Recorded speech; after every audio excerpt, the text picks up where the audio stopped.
안녕하세요. 살다 보면 어떠한 노력에도 불구하고 맞출 수 없는 사람이 있습니다. 그렇기 때문에 이혼이라는 제도가 있다고 생각해요. 하지만 오늘 제가 이야기할 사연의 주인공은 남편이 아닙니다. 오히려 남편은 그런 저를 잘 다독여주고 보듬어주는 아주 좋은 사람이거든요. 가끔씩 어떻게 그런 나쁜 사람이 이런 좋은 사람을 키웠나 하는 의아한 마음까지 들 정도예요. 저와 잘 맞지 않는 사람은 바로 시모거든요. 시댁은 아들이 셋이나 되는 아들 부잣집이에요. 남편은 그 중에 막내였고 위로 두 아주버님들은 여태 결혼을 하지 못하고 계셨어요. 그래서 그런지 시아버지는 첫 며느리인 저를 아주 특별하게 생각해 주셨어요. 결혼식 날에도 시아버지의 그런 마음을 그대로 느낄 수 있었거든요. 며느라가, 너는 참 특별한 며느리다. 우리 막내가 너처럼 야무지고 착한 사람을 데려와서 너무 감사하고 고마운 일이야. 가족이라는 건 만들어가는 거다. 네가 외부에서 온 사람이라 하더라도 가족이 되려는 노력만 있다면 진짜 가족이 되는 거야. 나는 내 식구를 각별히 여길 수밖에 없어. 내 부모님들은 모두 타계하셨고 그 많던 형과 여동생도 뭐가 그리 급한지 벌써 다들 죽고 없지. 그러니까 너는 오래오래 우리 아들 곁에 있어다오. 가족을 모두 일찍 잃으신 참 딱한 분이셨습니다. 그래서 가정을 매우 소중히 생각하셨어요. 그런 시아버지의 모습은 남편과 참 닮아 있었죠. 네, 아버님, 저도 건강하게 그 사람 곁에서 오래오래 있을게요. 아버님도 오래오래 함께 해주세요. 그렇게 대화를 나누며 화기애애한 모습을 보인 것과 달리 시모와의 관계는 처음부터 그리 좋지 않았습니다. 그리고 결혼할 때에도 시모는 저를 쳐다보지도 않았어요. 솔직히 가장 최악이었던 건 신혼여행 후 돌아왔을 때 시모가 한 말 때문이었어요. 딴 주머니 찰 생각 말고 내조나 잘해라. 그 말은 강한 경고로 들렸습니다. 마치 제가 남편 재산을 탐내는 여자처럼 보였죠. 하지만 남편은 버는 거에 비해서 돈을 많이 모아둔 사람이 아니었어요. 저와 남편은 같은 회사에서 만나 30대 후반의 늦은 나이에 결혼을 하게 됐거든요. 솔직히 그 나이쯤에는 어느 정도 재산이 모여있기 마련인데 남편에게는 돈이 정말 많지 않았어요. 남편이 낭비가 심하다거나 주식 같은 걸 하는 사람도 아니었고요. 저희 집도 공동 명의로 반반씩 해왔고 혼수는 제가 다 넣었을 정도로 남편의 수중에는 그리 큰 돈은 없었습니다. 그런 제게 이런 말을 하니 황당할 법도 하죠. 걱정 마세요, 어머님. 제가 내조 잘할게요. 그렇게 말하고 나왔지만 기분이 나쁜 건 어쩔 수 없었습니다. 그렇지만 그 시무만 빼면 남편과의 결혼 생활은 즐겁고 좋았어요. 저는 친정의 가족이 남동생 한 명뿐이라 가정을 이룬다는 것에 큰 의미를 가지고 있었거든요. 그래서 시모가 제게 나쁘게 굴더라도 남편만 보자는 생각으로 결혼을 하게 된 거였죠. 남편과의 행복한 결혼 생활 2년 만에 저희는 임신을 하게 됐습니다. 첫 아이는 첫 손주이기도 해서 남편과 시아버지의 기대는 나날이 높아져 갔습니다. 그리고 걱정도 커져만 갔죠. 불면 날아갈까, 떼어놓으면 깨질까. 정말 두 사람의 걱정을 한 몸에 받고 있으니 부담스럽기도 했지만 너무 기뻤어요. 나와 아이를 이렇게 사랑해주는구나 하고. 그런데 시모는 달랐습니다. 명백히 제게 이상한 아기를 가지고 있다는 건 임신 중에 맞이했던 제사에서 확실히 느끼게 됐어요. 그날은 임신 이후 처음으로 맞이하는 제사였어요. 그 전에 2번 정도 제사를 지내본 적 있었는데 혼자서 하기엔 양이 많았지만 시모와 둘이서 일하면 그렇게 힘들지는 않았어요. 이번에도 시모와 둘이서 하면 되겠지 하는 생각으로 왔는데 웬걸? 시모가 저에게만 모두 시키는 거예요. 요리도 기존에는 밑준비를 해주셨지만 이번에는 밑준비조차 안 되어 있었어요. 결국 시모는 저를 감독하기만 하고 저 혼자 모든 일을 해야만 했습니다. 남편이나 시아버지가 보이는 상황이었다면 도움이라도 요청할 수 있었는데 시댁 집 구조가 부엌이 거실에서 안 보이는 곳에 있어서 얼굴도 한번 볼 수 없었어요. 저는 슬슬 걱정이 되기 시작했습니다. 임신 20주에 산부인과에서 자궁 경부 길이를 측정했는데 2.7cm로 아슬아슬하게 위험하다는 진단을 의사로부터 받았거든요. 몸은 점점 무거워지고 저는 너무 무서워지기 시작했습니다. 그래도 제사가 끝날 때까지는 기다렸어요. 시모는 결국 설거지까지 모두 저한테 맡겼어요. 웃긴 건 남편이 부엌에 들어오려고 할 때마다 시모가 막아서며 잘하고 있으니 걱정 말라고 돌려보낸 거였어요. 하소연할 곳까지 막아버리니 입이 턱 막히더군요. 결국 저 혼자 설거지를 다 하고 시모에게 말했습니다. 어머님, 몸이 좀 안 좋아서 그러는데 설거지 끝냈으니까 잠시 방에서 쉬어도 될까요? 혹시라도 기분 나빠할까봐 공손하게 말했는데 돌아온 건 냉랭한 말뿐이었습니다. 네가 뭘 했다고 쉬어? 넌 어떻게 며느리가 돼서 시어머니보다 먼저 쉴 생각을 해? 너 임신했다고 대우받을 생각하지 마. 오늘 혼자 일했다고 나한테 뭐라고 하고 싶은 것 같은데 오늘부터 계속 너 혼자 일할 거야. 네, 그래도 오늘 일은 다 끝났으니까 쉬어도 되는 건 맞죠? 저도 말이 곱게 나오지는 않았습니다. 앞으로 혼자 하라는 그 이야기에도 한마디 하려고 했지만 몸이 힘드니 그냥 쉬고 싶은 마음뿐이었거든요. 일이 어디가 다 끝났니? 오늘 네가 해야 할 일 하나 더 있어. 냉장고 정리 좀 해야 하는데 해놓거라. 나이가 들어 힘이 없으니 일을 못하겠구나. 네가 더 어리고 쌩쌩하니 네가 해. 깨끗하게 못하면 깨끗해질 때까지 시킬 테니까 한 번 할 때 열심히 해. 알았어? 그렇게 말하고 시모가 돌아서는데 진짜 머리 뚜껑이 열릴 것 같더라고요. 내가 왜 여기까지 와서 시모가 어질러 놓은 냉장고 뒤치다꺼리를 해야 하나 싶었죠. 그런데 너무 스트레스를 많이 받았는지 배가 사르르 아파오더군요. 덜컥 걱정이 됐습니다. 저는 부엌에서 배를 부여잡은 채 남편을 불렀어요. 여보, 이리 좀... 무슨 일이야? 나 배가 너무 아파. 너무 무리했나 봐. 병원에서 자궁경부 길이가 짧아져서 조심하라고 했는데. 너 꾀병이지? 내가 일 좀 시켰다고 이러는 건 아니지. 어서 일어나지 못해? 시모의 말은 귀에 들어오지도 않았습니다. 아이가 잘못될까봐 그것만 걱정됐어요. 많이 안 좋아? 병원 가자. 내가 부축할게. 걸을 수 있겠어? 결국 시댁은 한바탕 뒤집어졌습니다. 남편은 저를 데리고 곧장 차에 실어 병원으로 향했어요. 저희 집과 시댁은 10분 거리였고 집과 산부인과 거리도 15분 정도라 금방 도착할 수 있었어요. 그런데 의사 선생님 표정이 좋지 않더군요. 유산 기운이 있으니 당분간은 누워 지내라고 말씀하셨어요. 그리고 입원해서 상태를 봐야 하고 퇴원해도 괜찮을 때까지는 좀 있어 봐야 한다고 했어요. 그 이야기를 듣고 있던 남편이 저와 아이가 걱정이 됐는지 얼굴을 찌푸리며 제게 말을 했습니다. 이렇게 될 때까지 일만 하는 바보가 어디 있어. 아이 생각해서 조금이라도 쉴 생각을 해야지.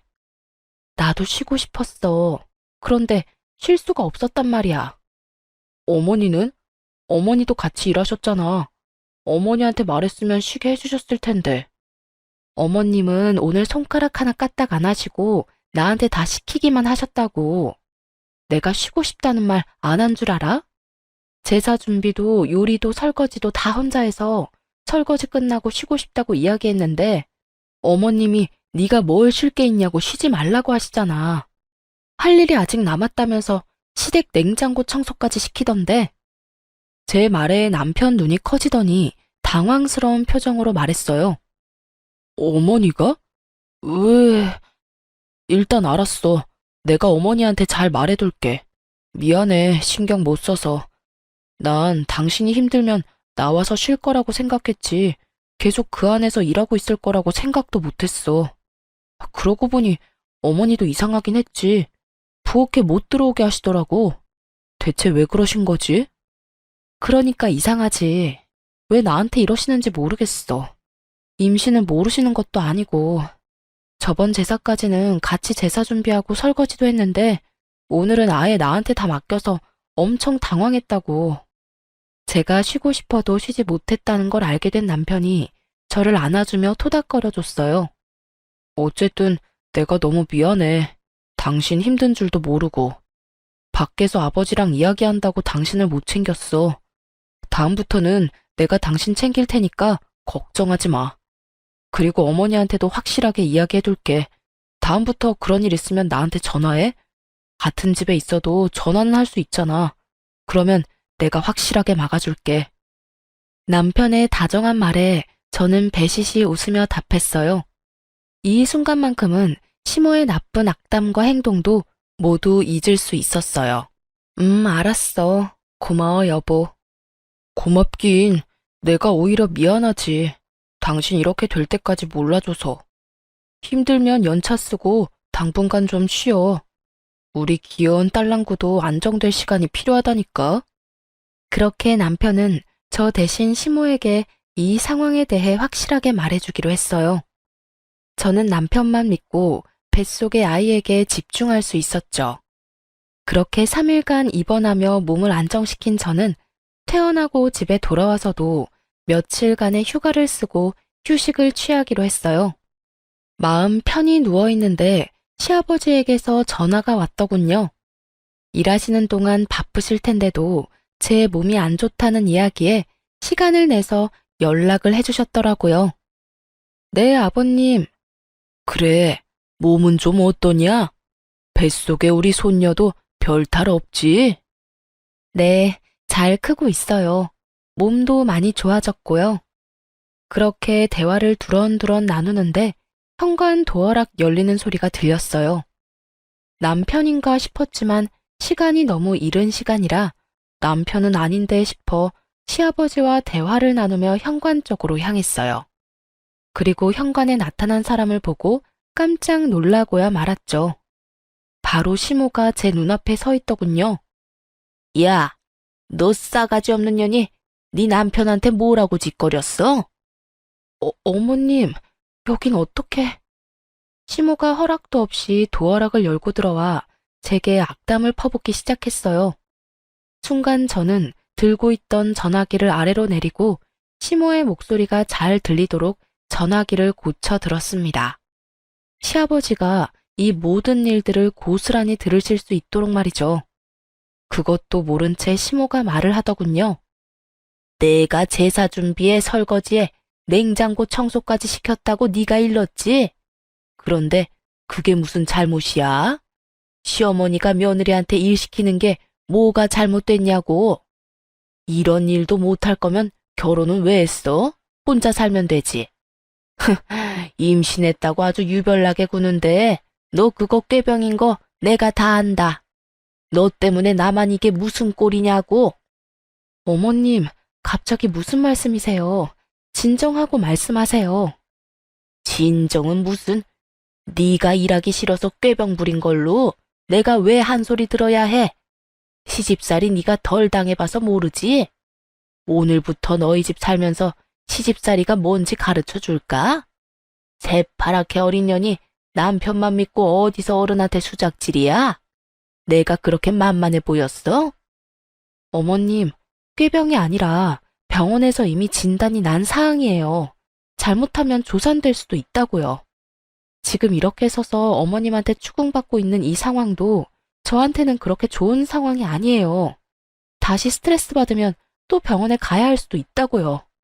오호라, 이번에도 네 서방한테 내 잘못이라고 일러바치려고? 오늘 내가 네 버르장머리를 고쳐놔야지 가만히 놔둬서 될 일이 아니었어. 애저녁에 정신교육을 똑바로 시켰어야 했는데. 시모가 제게 다가오려는데 시모의 전화가 울렸습니다. 흠칫하던 시모가 전화기를 보더니 저를 한 번 더 보더군요. 그리고는 스피커폰으로 전화를 받았습니다. 네, 여보. 당신 지금 뭐 하는 짓이야? 네? 그게 무슨 말이에요?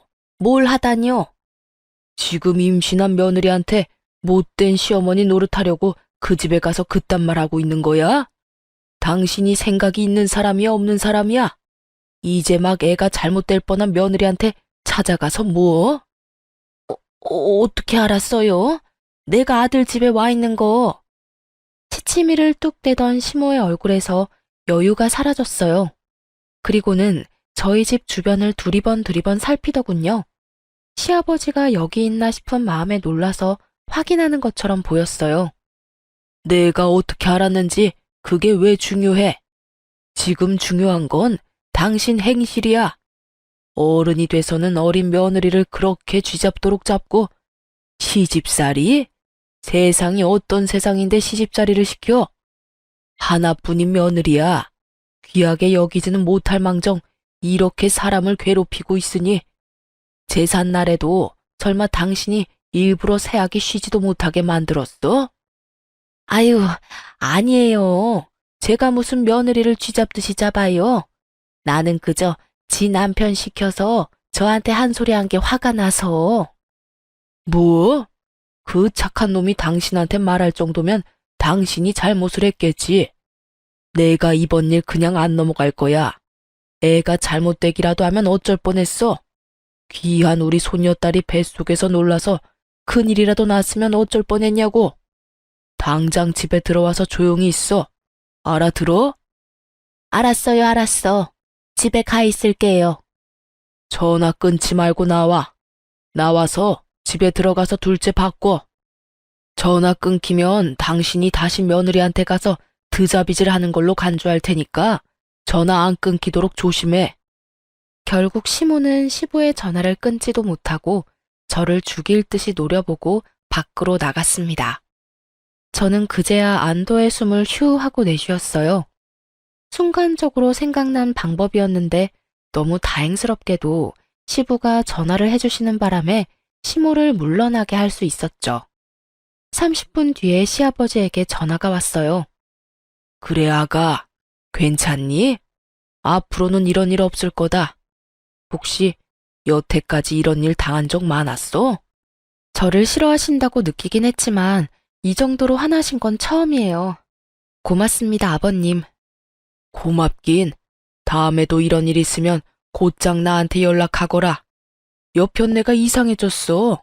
여태 그런 적이 없던 사람인데 이상하네. 시아버지도 이상하게 생각할 만큼 시모의 행동은 비상식적인 것이었어요. 그래도 사건은 일단락됐고 시모는 더 이상 저희 집에 오지 않았어요. 그 뒤에 시아버지에게 한 소리 크게 들었나 봐요. 그렇게 저는 37주 차에 여자아이를 낳았어요. 딸 귀한 집 딸이라 시아버지와 남편은 얼굴에 웃음꽃이 가득 피었죠. 잘했다. 예쁜 손녀 보니 기분이 좋구나. 집에 애가 있으면 분위기가 또 다르지. 자, 이거 받거라. 선물이다. 시아버지가 주신 것은 금팔찌였습니다. 첫 손주 출산이라고 시아버지께서 준비하신 거였어요. 아버님, 감사해요. 잘 보관할게요. 아이 낳는 것보다 키우는 게 더 어려울 게다. 그래도 힘내라. 애기 크는 모습 보면 힘든 게 싹 사라지거든. 아이고, 얼굴이 어찌 이리 예쁜지. 요 녀석 시집 갈 때까지 살아있으면 이 하랩이 눈에 눈물 나겠구만. 온몸으로 딸아이를 좋아하는 시아버지와는 달리 그 일 이후로 저와는 완전히 서먹해진 시모는 차가운 바람이 싱싱 불고 있는 상황이었어요. 아무리 딸 그래도 아들이 있어야죠. 아들 하나 못 낳았는데 무슨 금팔찌를 줘요? 그런 건 아들 낳고 줘도 되는데. 넌 좋겠구나. 딸 낳고도 좋아해주는 시아버지 둬서. 날카로운 말에 저는 말을 아꼈습니다. 이 좋은 날 제가 무슨 말을 해도 민감하게 반응할 것 같았거든요. 때로는 들이받는 것보다 피하는 게 나을 때도 있으니까요. 그렇게 저는 육아휴직을 쓰고 아이를 키우게 됐어요. 아이를 키우는 것은 행복한 일이었지만 출산 8개월 차가 됐을 때 걸려온 남동생의 전화 때문에 복직을 고민하게 됐어요. 바로 동생의 결혼 소식이었습니다. 얼마 전까지만 해도 1년은 더 있어야 할 수 있다던 결혼식이 갑자기 6개월 뒤로 잡혀버린 거였어요. 남동생 말로는 여자 쪽 집에서 날 받으러 갔는데 날짜가 그렇게 앞당겨져 나온 모양이라고 하더군요. 동생의 결혼식과 제 복귀는 밀접한 관계가 있을 수밖에 없었어요. 저와 남동생은 대학 시절 부모님이 돌아가셨는데 두 분의 유산을 남동생과 둘이서 나눠 가졌어요. 그런데 제가 먼저 결혼을 하게 됐고 신혼집을 찾아야 했는데 돈 때문에 쉽지 않았거든요. 그때 동생이 저를 도와줬어요. 부모님도 없이 시집 가는데 돈이라도 두둑이 가져가야지. 가족이라고는 나뿐인데 내가 누나를 안 챙겨주면 어떡해? 내 몫으로 받은 유산 딱 절반을 누나한테 줄게. 나는 아직 어리니까 살면서 돈 더 벌면 되고 힘들 때는 누나가 도와주면 되잖아. 그치? 안 받겠다는 걸 동생이 억지로 쥐어준 돈이 있었어요. 그때 제가 울면서 그랬죠. 고마워. 너 결혼할 때는 꼭 내가 도와줄게. 그리고 네가 준 것만큼 꼭 나중에 돌려줄게. 집 살 때 그렇게 다짐을 했었어요. 남동생 덕에 괜찮은 집을 사서 들어갈 수 있었으니까요. 처음에는 금액에 맞게 전세로 들어가려고 생각도 했는데 당시에 깡통 전세나 전세 사기 뉴스가 많아서 고민하다가 집을 사서 들어갔거든요. 그리고 남동생의 행동을 알게 된 남편도 너무 고마워했었죠. 그래서 육아휴직을 계속하고 있을 수 없게 됐죠. 조금이라도 더 모아야 동생에게 더 줄 수 있으니까요. 물론 저 혼자만 그렇게 생각한 건 아니었고 이것도 남편과 상의를 다 한 상태였어요. 처남이 진짜 우리한테 큰 도움을 줬잖아. 그러니까 우리도 어떤 형태로든 도움을 줘야 하는 게 맞아. 우리 아이도 중요하지만 우리가 받은 은혜를 돌려주는 것도 우리한테는 중요한 일이라고 생각해. 나는 복직하는 거 당연히 이해해. 당신이 애 못 챙기는 만큼 내가 더 챙기면 될 거야. 그러니까 너무 걱정하지 말고 복귀해서 일해. 남편의 말에 저는 고마웠고 미안했어요. 저도 애를 이리 일찍 떼어놓고 싶지는 않았지만 동생을 돕는 일도 소홀히 하고 싶지 않았거든요. 다만 시부모님은 저희의 결정을 그리 좋아하시지는 않으셨죠. 그래도 저희의 선택이라며 시아버지는 저희 결정을 존중해 주셨어요. 그런데 문제는 시모였습니다.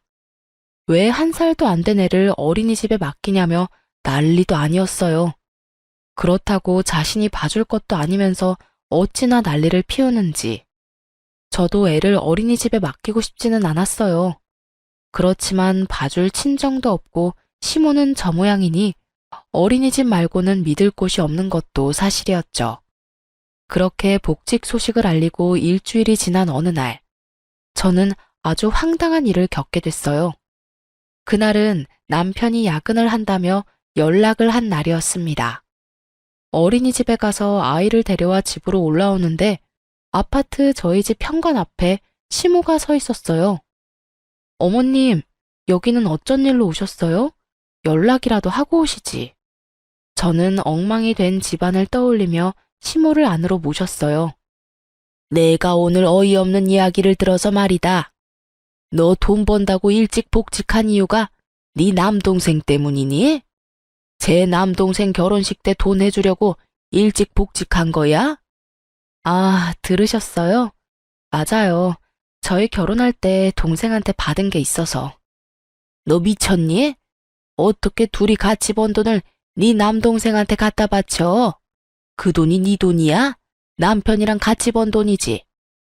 저는 당황했어요. 이분이 왜 이러나 싶었죠.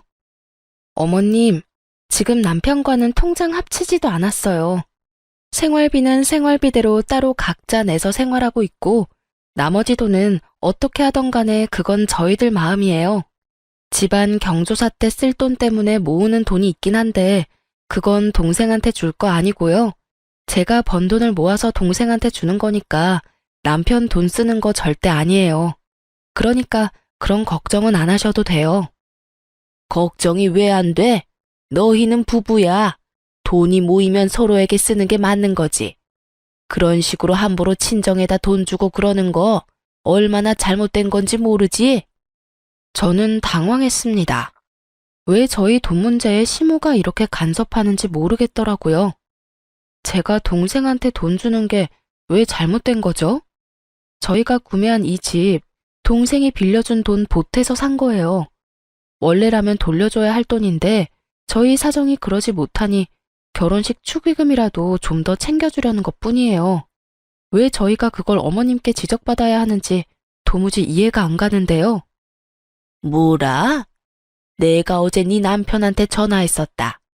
우리 둘째가 이래저래 신경 쓰인다고 독립하고 싶다며 돈을 달라고 하더구나. 그래서 네 남편한테 전화했더니 돈이 없다고 하지 않니? 돈이 없을 리가 없는데 왜 돈이 없냐고 물었더니 이런 어이없는 말을 들었던 거야. 처남 결혼식이라서 돈 줘야 된다고. 자기 형 곤란한 건 돕지 못한다는 게 도대체 무슨 말이니? 너는 출가 외인이 돈 받았으면 그걸로 끝내야지. 왜 내 자식 돈까지 앞에서 그 빚을 갚으려는 건데? 네가 문제야, 네가. 처음에 결혼할 때부터 마음에 안 들더니 가면 갈수록 더 마음에 안 드는 행동만 해. 너 때문에 네 아주버님 전세자금 마련 못하면 네가 책임질 거니? 말도 안 되는 시모의 어거지에 저는 골이 띵했습니다. 설마 남편한테 아주버님 전세금을 달라고 하셨어요? 어머님이야말로 너무하신 거 아니에요? 아주버님은 저번에도 사업자금 한다고 남편한테 돈 빌려갔잖아요. 제가 소리를 지르는데 남편이 집에 돌아왔더군요. 야근을 한다더니 무슨 이유에서인지 일찍 마쳤더라고요. 남편이 돌아오자마자 저와 실랑이를 하는 시모를 보고 깜짝 놀라 들어왔습니다. 어머니, 여기서 뭐 하세요? 너 잘 왔다. 너도 그러는 거 아니다. 네 형은 못 본 채하고 처남한테만 돈을 빌려준다는 게 말이 되니? 제 가족 놔두고 남의 가족을 챙겨? 시모의 말에 남편이 눈살을 찌푸리며 시모에게 말했습니다. 어머니, 그거라면 이미 말씀 다 드렸잖아요. 앞으로는 이제 더 이상 돈 못 드려요. 저 결혼 전부터 어머니가 말씀하시는 대로 형들 위해서 돈 많이 드렸잖아요. 이제 가정도 있고 키워야 할 애도 있는데 매번 이렇게 형들 때문에 돈 달라고 하시면 어떡하시냐고요. 여전히 어머니가 원하는 용돈 100만 원씩 드리느라 집에는 돈도 제대로 못 주는데 이 상황에서 형 전세금을 해주라니요. 앞으로도 그럴 일 없을 거예요. 그리고 앞으로 드리는 용돈도 줄여서 아버지 편으로 드릴게요. 네 둘째 형이 불쌍하지도 않니? 이번만 도와주면 알아서 잘한다잖아. 그런데 왜 그거 하나 못 도와줘? 네가 그러고도 사람이야? 이미 그렇게 도와준 거 다 포함하면 1억이 넘는 금액을 드렸어요. 일 시작하면서부터 첫째, 둘째 형 뒷바라지하느라 결혼할 때도 집도 못 해가고 와이프랑 반반으로 해야 했고 혼수도 와이프한테 다 맡겼다고요. 그리고 처남이 먼저 저희 결혼을 도와준 거니까 이번엔 저희가 돈 보태는 게 맞아요. 어머니는 뭐가 그렇게 안 입고 우세요? 당연하지. 네가 번 돈은 다 우리한테 써야 되는 돈이야. 왜 그걸 남의 집에 주는 건데? 처남도 제 가족이에요. 더 이상 이야기해봐야 제 입만 아프니 돌아가세요. 왜 돌려보내는데? 빨리 약속해. 돈 주겠다고 약속하라고. 계속 이러시면 아버지 부를 거예요. 남편이 시아버지를 입에 올리자마자 시모의 표정은 누그러졌습니다. 그리고는 남편에게 화를 낸 채 떠나더군요. 남편이 한숨만 쉬며 거실 소파에 몸을 파묻더라고요. 미안해. 당신 피곤한데 아까 전에 어머니랑 전화 통화하다가 당신한테 찾아갔을 것 같아서 바로 퇴근하고 왔는데 정말로 찾아와서 저럴 줄이야. 짙게 피로가 묻은 남편 목소리에 더 물어보고 싶어도 미안해서 못 물어보겠더라고요. 여보, 우리 당분간 어머님 안 봤으면 좋겠어. 보실 때마다 저런 말하면 어떡해? 그래, 그러자. 당분간 거리를 갖는 것도 나쁘지는 않겠어. 결국 시모 때문에 저희는 시댁의 발길을 끊게 됐어요. 아이 때문에 못해도 2주에 한 번은 갔던 시댁이었습니다. 그리고 그렇게 발길을 끊으니 결국 시아버지는 애가 다른 모양이었어요. 예쁜 손녀딸도 함께 발길을 끊게 됐으니까요. 그래도 시아버지에게는 전화 연락은 거의 이틀에 한 번씩 드리고 있었어요. 그런데 얼굴을 안 보여주니 시아버지도 연락을 해온 거죠. 며느라가 요즘에 많이 바쁘냐? 우리 손녀딸도 보고 싶은데 오늘 시간 괜찮으면 오거라. 결국 시댁과 거리를 둔 지 한 달 만에 시댁을 찾았습니다. 그런데 입구에 들어가기도 전부터 시모가 저희를 보더니 소리를 치더군요. 너희가 왜 여기를 와? 당장 나가! 어머니, 아버지께서 부르셔서 왔어요. 도대체 왜 이러시는데요? 너희는 여기 들어올 자격 없어. 둘째 형 나 몰라라 버린 주제에. 끝나지 않는 둘째 아주버님 타령에 저도 남편도 기가 막혀 말도 안 나오더군요. 그때 나온 것이 시아버지였어요. 이게 다 무슨 일이야? 당신 왜 애들 못 들어오게 막고 있어? 당신이 애들 불렀어요? 왜 불렀어요? 난 얘네들 집에서 대접할 마음 요만큼도 없어요. 그게 무슨 소리야? 아버님, 제가 설명할게요. 어머님이 한 달 전쯤에 저희 집에 오셔서 저한테 화내신 적 있어요. 그 말에 시아버지 눈썹이 실룩거리더군요. 저는 괜히 서러워서 눈물이 나서 결국 울면서 시아버지에게 말했어요. 제 동생이 저 결혼할 때 많이 도와줬어요. 자기 몫으로 받은 유산도 반이나 떼어서 줬거든요. 그 덕분에 저희 지금 신혼집 매매로 들어올 수 있었고, 이번에 동생 결혼식이 있어서 그때 받은 것만큼 다 돌려주지는 못해도 돈 좀 모아서 결혼할 때 축의금으로 좀 많이 주고 싶어서 제가 복직도 일찍 하고 일을 한 거거든요. 그런데 어머님이 왜 그 돈으로 동생 도와주냐고. 둘째 아주버님 전세자금으로 줘야 할 돈인데 왜 마음대로 쓰냐며 저한테. 그게 사실이냐? 당신이 말해봐. 당신이 진짜로 며느리한테 친정 도와주는 거 하지 말라고 말했어? 예, 제가 그랬어요. 그게 뭐 잘못됐어요? 결혼해서 집 나왔으면 출가 외인이에요. 게다가 변변한 친정도 없으면서 번 돈을 모두 친정에 준다잖아요. 게다가 막내도 막내지. 내가 둘째 형 전세금 도와달라고 했더니 안 된다면서 매몰차게 거절하더니 여기는 무슨 낯짝으로 찾은 거야? 당신이야말로 무슨 낯짝으로 거길 찾아가? 내가 저번에도 이야기했지. 제발 어른이면 채통 좀 지키라고. 당신이 뭔데 아들 내외 집에 가서 돈 쓰는 거에 화를 내고 와.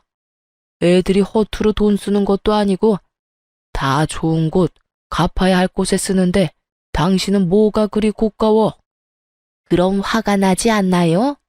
당신은 왜 이렇게 얘네들 편만 들어요? 당신은 우리 둘째가 불쌍하지도 않아요? 그 나이가 되도록 제대로 된 지원도 못 받고 결국은 저렇게 혼자 남은 애가 불쌍하지도 않냐고. 그런 형 도와달라는데 끝까지 안 된다고 우기는 저놈이 우리 가족이 맞기는 하냐고요. 저리 싫으면 중이 떠나는 법이랬어요. 안 오니 속이나 편하던데 왜 와서 사람 속을 뒤집어? 어머니, 꼭 그렇게 말씀하셔야 되겠어요? 여태껏 둘째 형 사업 자금이라며 빌려달라고 한 돈이 얼마인지 아시기는 하냐고요. 저요, 그 돈 받을 생각도 안 하고 빌려줬어요. 그래도 내 가족이고 어머니 부탁이었으니까. 그런데 지금 제 꼴을 좀 보세요. 둘째 형 되지도 않는 사업에 돈 붓다가 지금은 어머니한테 매달 100만 원씩 드리고 있잖아요. 어머니야말로 저를 가족이라고 생각하시는 게 맞아요? 절 편할 때 꺼내 쓰는 돈통이라고 생각하는 건 아니냐고요. 매번 형님들 때문에 주머니 털리는 제 기분은 생각도 안 해보셨죠? 뭐? 이건 또 무슨 말이야? 왜 당신이 아들한테 돈을 100만 원씩 받아? 여보, 그게 아니, 둘째가 그때 사업한다고 설쳤을 때 돈 좀 빌려달라고 해서 대출 받아서 좀 빌려줬어요. 애가 잘 되면 갚겠다고 했는데 잘 안 되는 바람에 빚이 고스란히 남아서 막내한테 돈 좀 달라고 했죠. 솔직히 여태 이만큼 키워줬으면 그 정도는 해줘야 하는 거 아니에요? 뭐야? 지금 당신 미쳤어? 대출을 막내한테 대신 갚게 한 거야? 미치지 않고서야 이런 짓을 할 리가 없지. 설마 당신 친자식이 아니라고 이런 짓을 한 거야? 내가 뭐라고 그랬어? 나랑 가장 가까웠던 동생의 아들이라고 친자식처럼 잘 대해줘라 했더니 설마 뒤에서 그런 짓을 했다고? 남의 자식한테 내 자식 뒤치다꺼리 맡기는 게 도대체 무슨 짓이냐고? 말해봐라 막내야. 왜 네가 번 돈을 다 줬어? 그런 일 있으면 나한테 말했어야지. 그래도 키워주셨잖아요. 어떻게 모른 채 해요? 키워준 은혜라고 생각하며 드린 거예요. 얼마 전에 아내한테까지 돈 문제로 막말하시는 거 보고 더 이상 안 드리겠다고 했더니 화를 엄청 내고 돌아가셨고요. 듣고 있던 저는 이야기에 따라가기가 힘들었어요. 남편이 친자식이 아니라니. 시모에게의 남편은 자식이 아니라 시조카였던 거예요. 그러고 보니 유독 시모가 저에게 못되게 굴고 남편에게 돈을 뜯어낸 게 다시 보이기 시작했어요. 그리고 저에게 못되게 군 것도 손녀딸에게 애정이 없었던 이유도 모두 이해가 갔죠. 제가 있어서 남편 돈을 온전히 다 못 받으니까 저와의 결혼 자체를 탐탁치 않게 생각한 거예요. 남편이 저와 결혼하지 않았다면 영영 자신의 친자식들을 위한 통장으로 사용했을 거라는 생각을 하니 소름이 쫙 끼치더군요. 착한 남편이 여태 두 형들 뒷바라지하느라 그렇게 돈이 없었구나 생각하니 남편의 주머니 사정도 이해가 갔습니다. 시부의 얼굴은 화가 나는 걸 넘어서서 곧 터질 것처럼 벌겋게 부풀었어요. 이 여편네가 정신이 나갔네 나갔어. 노망이라도 든 거야? 그래서 지금까지 막내를 그렇게 이용해 먹었다 이거냐고? 키워줬다는 이유 하나로? 키워준 은혜 갚는다는 막내한테 돈 뜯어서 당신 자식들한테 돈 갖다 바치고 다 털어먹고? 생각이 있는 거냐고? 내가 저 녀석 제대로 된 인간 노릇할 때까지 돈 한 푼 주지 말라고 한 거 잊었어? 사업에 능력이 없으면 포기하고 다른 직장을 찾아야지. 나이 50이 다 돼가는 놈이 여전히 직장도 없이 집에 빌붙어 살고 그것도 막내 돈으로 속 편하게? 당장 짐 싸. 짐 싸서 둘째 녀석이랑 당신 둘 다 나가. 둘째 너는 제대로 된 직장 얻기 전까지는 집에 한 발짝도 못 들어온다. 얼른 나가. 시아버지의 말에 이 모든 상황을 관망하고 있던 둘째 아주버님이 황급히 나서며 말했어요. 아버지, 저는 잘못 없어요. 다 엄마 혼자 한 행동인데 왜 저한테까지 불똥이 튀어요? 내 말 못 들었냐? 네 놈이 일찌감치 자리 잡고 직장 얻었으면 이럴 일도 없었어. 동생 보기 부끄럽지도 않아? 아니, 이번엔 분명히 괜찮은 아이템이라 성공할 줄 알아서. 아이템 같은 소리하고 자빠졌네. 야, 똑같은 이야기를 벌써 20년째 듣고 있다. 네가 털어먹은 돈이 얼만지 알기나 해? 봐주는 것도 이제 끝이야. 그럼 집은요? 전세금이라도 주셔야 나가죠. 전세금? 네 앞에서 감히 전세금 소리가 나와? 첫 달 월세, 그것만 지원해 줄 테니 다음 달부터는 네가 일해서 월세 갚아. 100만 원 딱 줄 테니까 당장 나가. 배달이든 공사판을 뛰든 뭐든 해서라도 돈 벌어. 여보, 어떻게 그렇게 잔인한 말을 해요? 여태 돌봐줬으면 많이 봐줬어. 계속 끼고 돌고 당신이 막내한테 돈 뜯어다 둘째한테 바치니까 이 녀석이 아직도 정신을 못 차리는 거라고. 어디 감히 집안을 돈 나오는 봉으로 생각해? 그리고 당신도 같이 나가. 나가서 이혼 서류 받을 준비나 해. 시아버지 입에서 나온 이혼이라는 단어에 시모의 낯이 새하얗게 질렸습니다. 네? 여보, 이혼이라니. 안 돼요. 이혼만은 안 된다고요. 뭐가 안 돼? 이번 일로 당신이 우리 집안을 내 가장 소중한 동생과 시조카를 어떻게 생각하는지 잘 알았어. 동생 내외 죽고 그 아이 데려왔을 때 내가 당신한테 부탁했지? 이제 내 가족 중에 단 하나 남은 조카라고.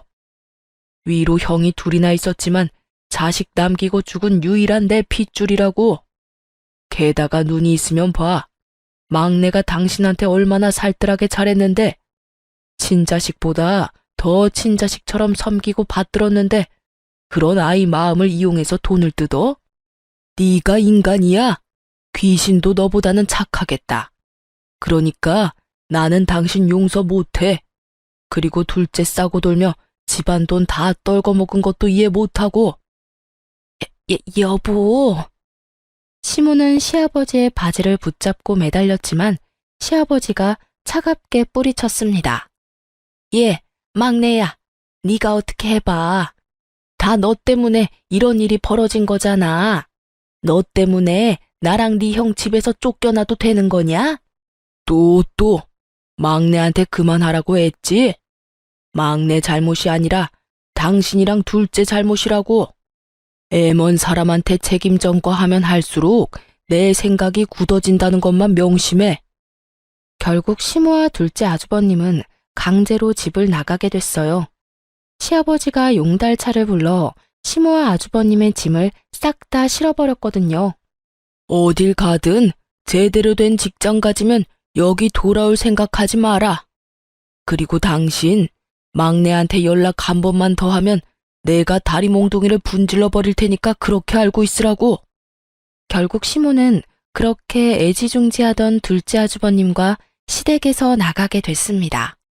그 이후로는 저희 남편이 주는 돈도 못 받게 됐고 단칸방에서 두 분이 살게 됐다고 해요. 게다가 나간 지 얼마 안 돼서 이혼 서류까지 받았다고 하더군요. 시아버지가 그 이야기를 하며 저한테 그러셨어요. 미안하다. 내가 좀 더 신경 썼더라면 이런 일이 없었을 텐데. 우리 집안 사정 때문에 며느라기 네가 힘들었지? 괜찮아요, 아버님. 저희는 지금이라도 다 바로잡을 수 있어서 다행이라고 생각해요. 그래, 그 두 사람한테 연락 오면 언제든지 나한테 전화하거라. 내가 가서 혼쭐을 내줄 테니까. 그렇게 시모와 둘째 아주버님이 나가고 집안은 평화를 찾았습니다. 그래도 평생을 함께한 시모와 둘째 아들이 그런 짓을 저질렀다는 걸 알고 나서 자괴감에 굉장히 힘들어하시는 것 같았어요. 그래서 저희는 시아버지와 함께 만나서 식사도 자주 했고 집으로 초대도 많이 했어요. 그리고 아이와 시아버지를 모시고 함께 여행도 다녔죠. 예쁜 손녀딸과 함께 지내면 비어버린 마음 한구석도 채울 수 있을 것 같아서 그렇게 해드렸어요. 그날도 시아버지께서는 아이를 목에 태우고는 여행을 갔다가 집으로 돌아오는 길이었어요. 시댁 앞까지 시아버지를 모셔다 드리려는데 그 앞에 시모가 서서 시아버지를 기다리고 있더군요. 싱글벙글 손녀 재롱에 즐거워하던 시아버지의 얼굴이 얼음장처럼 순식간에 차가워지더군요. 여긴 왜 찾아왔어? 여보, 잘 지내고 있으니 보기 좋네요. 다른 게 아니라 둘째가 직장 취직했어요. 택배 일인데 그래도 돈 벌고 있으니 이제 자기 앞가림도 하고. 그러니 이제 저도 다시 여기로 돌아오고 싶어요. 제 평생 이룬 것들이 다 여기 있는데 아들놈은 제 돈 벌기 시작하니 저한테 돈 한 푼도 안 주고 나가라고만 하고. 돈을 벌기 시작한 둘째 아주버님이 자기가 번 돈을 쓰는 시모가 눈에 거슬린 모양이었어요. 그래서 나가라고 한 모양이더군요. 갈 곳 없는 시모가 여기로 오는 건 어쩔 수 없는 순서였고요. 참 웃기지도 않았어요. 극진히 대접해주고 받들어주는 시조카는 그렇게 구박하더니 그렇게 끼고 돌며 감싸던 자기 친자식에게는 도리어 구박을 받다니 세상 참 모를 일이에요. 차라리 우리 남편에게 조금만 더 잘해줬다면 말년에 이 고생은 안 하셨을지도 모르는데 다 자기가 뿌린 씨앗인 거죠. 몇 개월밖에 지나지 않았는데 심하게 마음고생을 했는지 살도 다 빠지고 순식간에 늙어버린 모습에 저도 순간 깜짝 놀랄 정도였어요. 우리 이미 이혼했어. 잊었어? 나는 당신이랑 다시 합칠 생각 추호도 없어. 여보, 다시 한 번만 생각해줘요. 나도 반성 많이 했어요. 2번 다시 막내한테 그러지 않을게요. 저 지금 대출금 밀려서 큰일 나게 생겼다고요. 여태껏 막내한테 열심히 갚게 만들었으니 이제는 둘째한테 갚게 하면 되겠네. 둘째도 나 버렸다니까요. 왜 저를 이해를 못 해줘요? 막내도 그랬잖아요. 키워준 은혜라 생각하고 돈 갚아줬다고. 그게 자랑이야? 그래서 내가 당신 안 받아주는 거야. 동생 죽고 막내가 우리 집에 올 때 동생 유산으로 2억 받은 거 새카맣게 잊었어? 그 돈 덕분에 우리 집 망할 뻔했을 때 그걸로 겨우겨우 살아난 거 잊었냐고. 그래서 내가 말했지.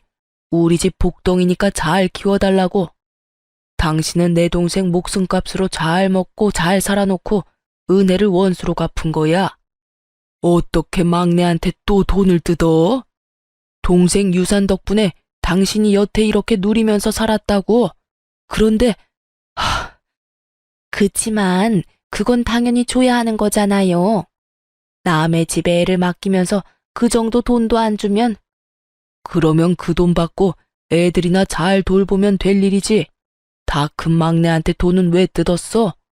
게다가 며느리한테까지 가서 그 추태를 보여?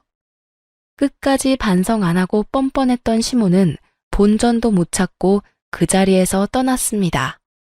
시아버지가 시댁에 들어가서 저희에게 자세한 이야기를 해주시면서 통장 하나를 주시더군요. 그 안에는 2억이라는 큰 돈이 찍혀 있었어요.